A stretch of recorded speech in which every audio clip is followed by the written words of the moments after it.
Hello বন্ধুরা, আশা করি সবাই খুব ভালো আছেন। এইটা কি গাছ বলুন তো? এটা হলো বকফুল গাছ।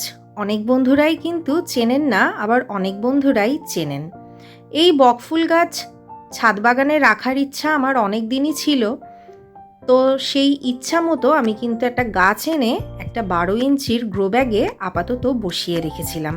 খুব সুন্দর গ্রোথও হচ্ছিল। হঠাৎ দেখলাম কোনো পোকাতে যেন পাতাগুলো খেয়ে নিচ্ছে এবং গাছ পুরো ন্যাড়া হয়ে যাচ্ছে আস্তে আস্তে। খালি চোখে তো কিছুতেই বুঝতে পারছিলাম না যে কি হয়েছে গাছটাতে। হাত দিয়ে দেখার পর বুঝলাম যে এই সবুজ রঙের ক্যাটারপিলারগুলো আমার গাছে পুরো ভরে গেছে। এবং দেখলে কিন্তু বোঝা যাবে না যে কোনো পোকা বসে আছে, কারণ একেবারেই বকফুল গাছের পাতার রঙের পোকাগুলো। আর এখানে দেখুন, বকফুল গাছের নিচে কিছু তরমুজ গাছ হয়েছিল, সেখানে এনারা পটি করে রেখে দিয়েছেন, পুরো বংশ বিস্তার করে ফেলেছেন। তো প্রথমেই এনাদের আমি হাত দিয়ে দিয়ে সরিয়ে দিলাম, কারণ এনারাই বড় হয়ে কিন্তু প্রজাপতি হয়ে উড়ে যায়। সেই কারণে আমি এদের মারলাম না। আর এত সুন্দর সবুজ রঙের যে গাছের পাতার মতো লাগছিল।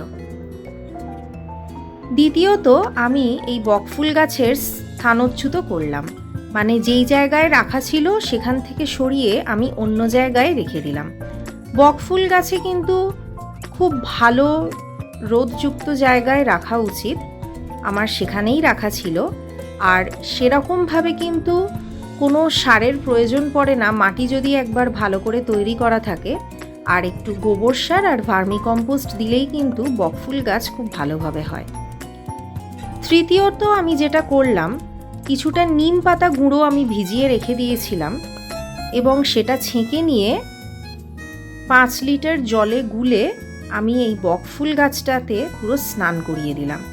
এবং দেখুন ডালগুলো কিভাবে খেয়ে নিয়েছে, যে আর কিছুদিন থাকলে কিন্তু আমার এই বকফুল গাছটা পুরো মরেই যেত।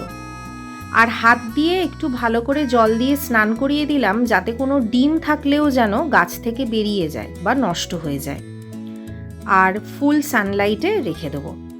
আর আমার এই ভিডিওটা ভালো লাগলে পাশে থাকবেন। টাটা বন্ধুরা।